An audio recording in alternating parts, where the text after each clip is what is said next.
తాకట్లో ఉన్న మీ బంగారం ఈ రోజు ఎంత ధర చేస్తుందో కొమ్మూరి గోల్డ్ వాళ్ళకి కాల్ చేస్తే ఫ్రీ గోల్డ్ కాస్ట్ చెక్ చేసి చెప్తారు. నమస్కారం అండి, సుమన్ టీవీకి స్వాగతం. నేను గీతాంజలి. ఇవాళ మనతో పాటు ఉన్న అతిథి శ్రీ విద్య ఉపాసకులు డాక్టర్ సుదర్శన్ శర్మ గురువు గారు. వారితో మాట్లాడదాం. గురుగారు నమస్కారం అండి. నమస్కారం అమ్మా. గురుగారు, రాబోతున్నది తొలి ఏకాదశి. చాలా విశేషమైనటువంటి పర్వదినం అని చెప్తారు. ఏకాదశులు సాధారణంగా చూసేది మనం ప్రతి మాసంలో 2 ఏకాదశులు. కానీ తొలి ఏకాదశి విశిష్టత ఏంటి, వివరాలు తెలియజేస్తారా? ఆ రోజున నియమంగా ఎటువంటి పాటించాలి, ఆ రోజు ఖచ్చితంగా ఈ పని ఆచరించాల్సింది అంటూ ఏమైనా ఉందా? దైవారాధన విషయంలో నియమాలు, వీటి గురించి తెలియజేయండి. మంచి విషయం. ఈ విషయం గురించి కాస్త మాట్లాడుకోబోయే ముందు ఆధ్యాత్మికంగా దైవ ప్రార్థన చేసుకునే విషయంలోకి వెళ్దాం. వందే రత్న నిబద్ధ హేమకుటాం రత్నాం వరుల్లాసీం పాలక్షామవయేక్షుపాశుడి మద్బాహుం ప్రసన్నాననాం బాలార్క ప్రతిబాణ కుండలధరాం కేయూరహారోజ్వలాం శోణాంగీం భువనేశ్వరీం హరిహర బ్రహ్మాదిభిర్వందితాం మాతర్మే మధుకైటభగ్ని మహిషా ప్రాణాపహారోద్యమే హేలా నిర్మిత ధూమ్రలోచనవదే హే చండముండార్థిని నిశేషీకృత రక్త బీజదనుజే నిత్యేను శుంభావహే శుంభధ్వంసిని సంహరాసు దురితో దుర్గే నమస్తే అంబికే. శ్రీ దుర్గాపరాదేవతాయ నమో నమః. అస్మద్గురు శ్రీ దత్తాత్రేయ సద్గురుభ్యో నమో నమః.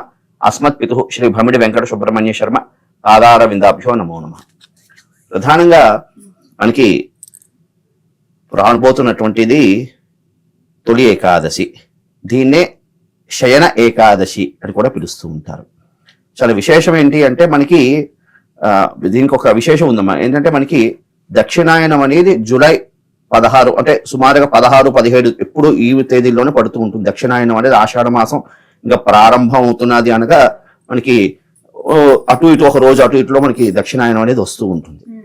దక్షిణాయనం అనేది ప్రధానంగా మనకి దేవతలకి 2 ఆయనాలు, దక్షిణాయనం, ఉత్తరాయణం. ఉత్తరాయణం అనేది దేవతలకి సూర్య సంబంధమైనటువంటి అంటే ఉదయ వేళ అంటూ ఉంటారు. అదేవిధంగా దక్షిణాయనం అనేది రాత్రి భాగం సంబంధించినటువంటిది. అయితే ఈ దక్షిణాయనం మొదలైంది అంటే ఇంకా స్వామివారు శయన ఏకాదశి అని కూడా పిలుస్తున్నారు. ఎందుకంటే స్వామివారికి నిద్రావస్థకి వెళ్తూ ఉంటారు.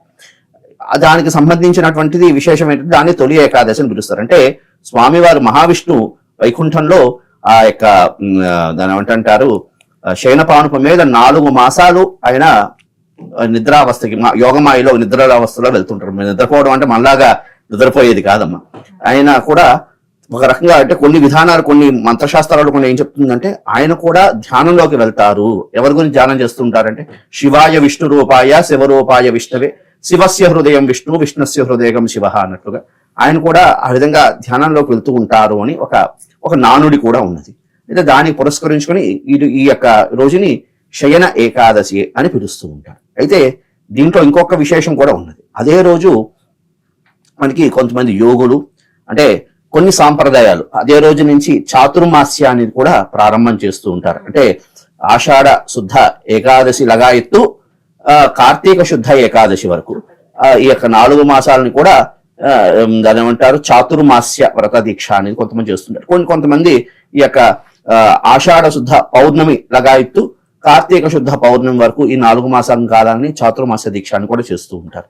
అయితే ఆ రోజు ఏమిటి, ఆ రోజు చేయాల్సినటువంటి విధి విధానాలు ఏమిటి అంటే ప్రధానంగా ఆ రోజు స్వామివారికి సంబంధించి చక్కగా తులసి పత్రి, స్వామివారికి తులసి పత్రి చాలా ప్రీతి. ఆ రోజు చక్కగా తులసి పత్రి అదిగే ఆ రోజు మీకు చూసారో లేదో బద్రీనాథ్లో కూడా స్వామివారికి ఆ రోజు బ్రహ్మకమలాల సమర్పణ చేస్తే చాలా విశేషమైనటువంటి కార్యసిద్ధి కలుగుతుంది అని కూడా అంటూ ఉంటారు. ఆ ఏకాదశి రోజు, ఈ యొక్క తొలి ఏకాదశి రోజే స్వామివారికి బద్రీనాథుడికి బ్రహ్మకమలాలు సమర్పణ చేసే విశేషమైనటువంటి ఫలితం వస్తుంది. అయితే విషయం ఏమిటి అంటే ఆ రోజు అవకాశం ఉన్న వాళ్ళు తులసి మాలని, ప్రధానంగా తులసి మాలని స్వామివారికి సమర్పణ చేసి కాయము అంటారు. కాయం అంటే ఈ పిండితో పదార్థం అంటే చలివిడి అంటూ ఉంటారు. దాన్ని మిరియాలు వేసి అది స్వామివారికి నివేదన చేయడం ద్వారా విశేషమైనటువంటి కార్యసిద్ధి కలుగుతుంది. వారు ఏ కామ్యాలు ఏమనుకుంటారు అవి సిద్ధింపజేస్తాయి. ఆ రోజు ప్రధానంగా ఇంకోటి ఏమిటి అంటే ఏకాదశి, ఈ ఏకాదశి అని కాదు, ప్రతి ఏకాదశి కూడా మధ్యాహ్నం ఆహారం నిషిద్ధం. ఎందుకంటే అన్నాన్ని మనం చేసుకున్న పాపాలన్నీ కూడా అన్నాన్ని ఆశ్రయించుకుని ఉంటాయి. కాబట్టి ఆ రోజు మధ్యాహ్నం కాస్త అన్నాన్ని విసర్జించి కాస్త ఉపవాసించడం శ్రేష్టం. లేదు ఉపవాసం ఉండడానికి ఇబ్బందిగా అనిపించింది, శరీరం సహకరించలేదు, ఎందుకంటే శరీరానికి మించినటువంటి ఆత్మారాముని బాధ పెడితే ఏది చేసినా కూడా మనకి అది అనుకూలించదు అంటారు. కాబట్టి అవకాశం ఉన్న వాళ్ళు శరీరం సహకరిస్తే ఉపవాసించి చక్కగా స్వామివారికి తులసిమాల సమర్పణ చేస్తూ ఆ రోజు విష్ణు సహస్రనామం పారాయణ చేయడం, అదేవిధంగా దాన్ని ఏమంటారు విష్ణు సహస్రనామం తో పాటు చక్కగా సత్యనారాయణ స్వామి వారి వ్రతాన్ని కూడా చేసుకోవడం చాలా విశేషం. శక్తి ఉన్న వాళ్ళు సత్యనారాయణ స్వామి వ్రతాన్ని చేసుకోవడం, అదేవిధంగా వివాహం మెయిన్ ప్రధానంగా వివాహం కాని వాళ్ళు ఎవరు కన్యలు ఉంటారు, పిల్లలు మగపిల్లలు ఉంటారు, అది ఆ రోజు వాళ్ళు కాస్త ఈ కృష్ణుడు సంబంధమైనటువంటి దేవాలయానికి కానీ రాముడికి సంబంధించిన దేవాలయంకి వెళ్ళి తులసిమాల సమర్పణ చేయడం ద్వారా వారికి ఖచ్చితంగా వివాహం సిద్ధిస్తుంది అని కూడా ఒక ప్రమాణం అంటూ ఒకటి కూడా ఉన్నది. ఆ రోజు చేసి వాళ్ళకి సమర్పణ చేసి వాళ్ళ కామ్యాలు ఏమున్నాయో అది అనుకుంటే సిద్ధిస్తుంది అని ఈ విధంగా చేయడం.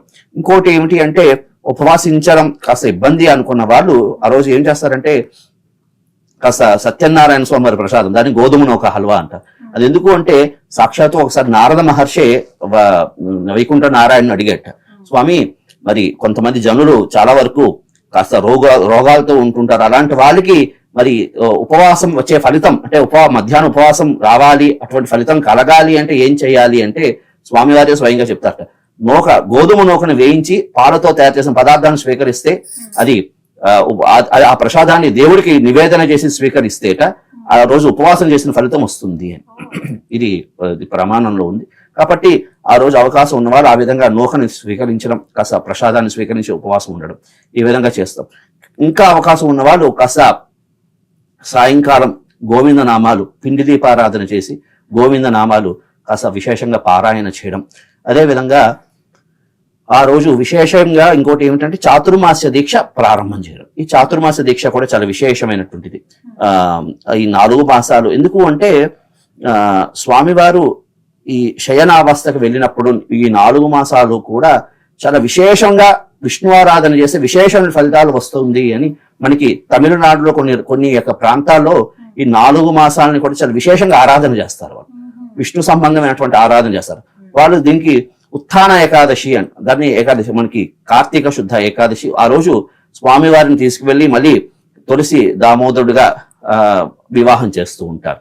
కాబట్టి ఈ 4 మాసాలు కూడా విశేషంగా స్వామివారికి సంబంధించినటువంటి ఆరాధనలు అనుకోండి, లేకపోతే స్వామివారికి సంబంధించినటువంటి చాలా మంది కొన్ని ప్రాంతాల్లో నేను చూశాను ఈ 4 మాసాలు కూడా చాలా విశేషంగా నారాయణ అష్టాక్షరి మంత్రాన్ని పురస్చరణ చేస్తూ ఉంటారు.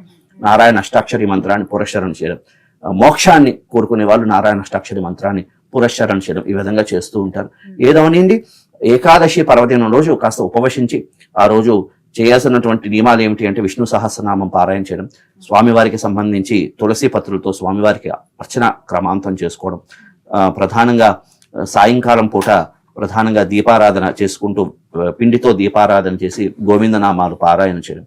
ఈ విధంగా ఎందుకంటే అలంకార ప్రియుడు విష్ణు అలంకార ప్రియుడు కాబట్టి స్వామివారికి సంబంధించి అలంకారాలు చేస్తూ స్వామివారికి విశేషంగా దీపారాధన చేయడం ద్వారా ఎక్కువగా రోజు దీపారాధన చేస్తే విశేష ఫలితం కలుగుతుంది అని ఒక ప్రమాణం కూడా ఉంది. కాబట్టి ఈ విధంగా విష్ణు సంబంధమైనటువంటి స్తోత్రాలు చదువుతూ చక్కగా ఆ రోజు సద్వినియోగం చేసుకోవడం ద్వారా విశేష ఫలితాలు కలుగుతాయి.